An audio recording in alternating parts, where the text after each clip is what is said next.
बार की बात है, एक बार बहुत सारे दोस्त मिलकर बगीचे में खेल रहे थे। अचानक से चलते चलते एक मित्र की ठोकर एक पेड़ से लगी। फिर सभी जानवरों ने मिलकर उस पत्थर को हटाते हुए एक सिंहासन बनाया, जिस पर एक राजा बनकर बैठ गया और दूसरा फरियाद लेकर उसके पास निर्णय के लिए आने लगे। चलो, मैं राजा बनता हूँ। आज सभी मेरे पास फरियाद लेकर आएंगे। ठीक है, पहले मैं फरियाद लेकर आता हूँ। राजा जी, एक कौवे ने मेरे सारे अनाज खा लिए।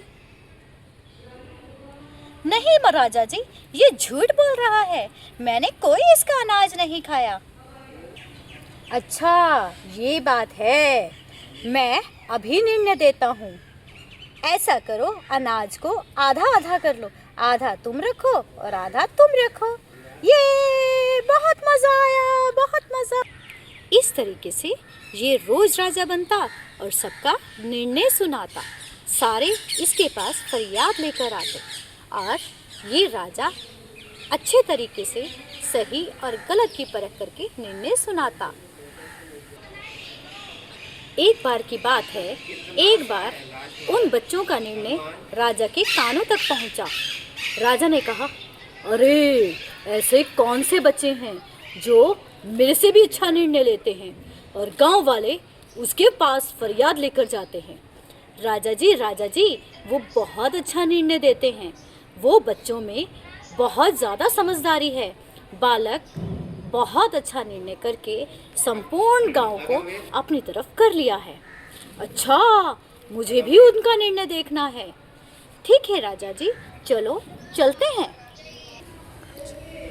एक बार दो किसान अपनी ज़मीन के लिए राजा के पास निर्णय के लिए गए, लेकिन उन्होंने राजा के पास जाने की बजाय उस छोटे बालक के पास निर्णय लेने जाने के लिए ज़्यादा समझदारी समझी। तो दोनों खरगोश मिलकर उस ज़मीन के निर्णय के लिए बालक के पास पहुँचे। राजा जी, मेरा जहाँ पर घर बना हुआ था वो इसने हड़प लिया। नहीं राजा जी, इसने जहाँ पर घोंसला बनाया हुआ था, जो इसका घर था, वो मैंने नहीं, इसने हड़पा है। नहीं राजा जी, इसने हड़पा है मेरी जगह। मेरा घर, मेरा बना बनाया सुखी परिवार सब इसने हड़प लिया। नहीं राजा जी, मैंने नहीं हड़पा। अच्छा, एक काम करो, तुम दोनों आधी आधी जमीन ले लो। वाह, क्या निर्णय दिया इस बालक ने। इतनी समझदारी कैसे दिखाई। राजा जी, ये वो बालक नहीं है जो रोज निर्णय देता है, ये दूसरा बालक है।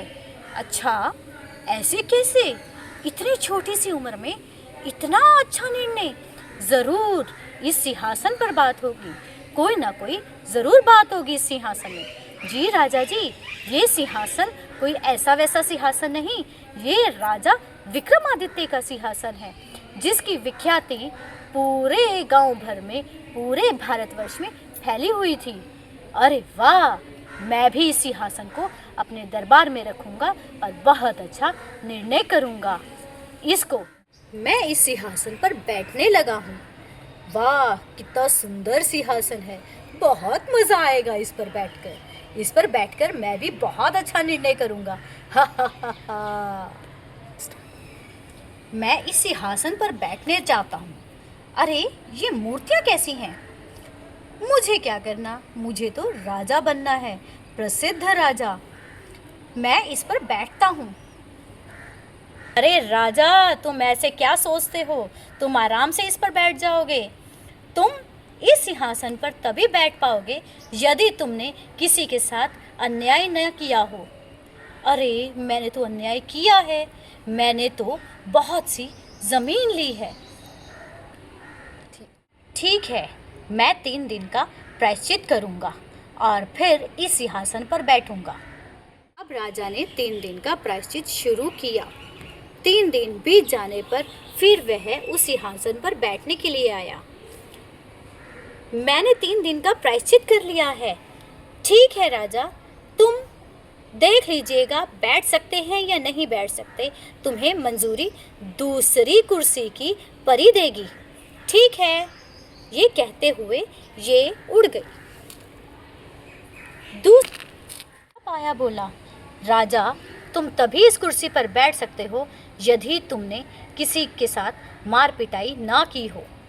राजा ने कहा, नहीं, मैंने तो मार पिटाई की है। मैंने युद्ध में कई लोगों को मारा है। ठीक है राजा, तुम्हें अब प्रायश्चित करना पड़ेगा। ठीक है, ठीक है, मैं 3 दिन का प्रायश्चित करता हूँ। उसके पश्चात राजा 3 दिन का प्रायश्चित कर दोबारा उस कुर्सी के पास आया। अब मैं इस कुर्सी पर बैठ पाऊंगा। इतने में तीसरी कुर्सी बोली, यदि तुमने कभी किसी की ज़मीन नहीं हड़पी तो तुम इस कुर्सी पर बैठ सकते हो। नहीं, मैंने तो हड़पी है। मैंने एक किसान की ज़मीन अपना साम्राज्य बढ़ाने के लिए हड़पी थी। मैं इस पर नहीं बैठ सकता क्या? नहीं, तुम्हें 3 दिन का प्रायश्चित करना पड़ेगा। ठीक है, मैं फिर से 3 दिन का प्रायश्चित कर इस सिंहासन पर बैठूंगा। उसके पश्चात राजा ने फिर 3 दिन का प्रायश्चित किया। 3 दिन के प्रायश्चित के बाद फिर वो चौथी परी के पास गया। चौथी परी ने कहा, नहीं राजा, तुम इस सिंहासन पर नहीं बैठ सकते। तुम इस सिंहासन के योग्य नहीं हो। कैसे कह सकती हो तुम? मैं इस सिंहासन के योग्य नहीं हूँ। मैं राजा हूँ। यदि वह बालक बैठ सकता है तो मैं क्यों नहीं बैठ सकता? मैं भी बैठूंगा और प्रसिद्ध राजा बनूंगा। नहीं राजा, तुम इस सिंहासन पर नहीं बैठ सकते, क्योंकि जो इस सिंहासन पर बैठे थे वह बालक थे। उनके मन में कोई भी छल कपट नहीं था। वह निश्चल भाव से लोगों के साथ न्याय करते थे। तुम्हारे मन में भाव है, तुम्हारे मन में छल कपट है, तुम इस सिंहासन पर नहीं बैठोगे। ये तो कैसी लगी बच्चों आपको ये कहानी? एक राजा जो राजा बनने के लिए और पूरे देश में अपनी प्रसिद्धि हासिल करने के लिए हर तरीके का जोर लगाता है, लेकिन उसके मन में छल कपट भाव होने के कारण वह प्रसिद्ध राजा नहीं बन पाता। दूसरी तरफ गांव के सभी वासी सिर्फ और सिर्फ निर्णय पाने के लिए और न्याय के लिए इस राजा के पास जाते थे। तो इस कहानी से हमें क्या शिक्षा मिलती है?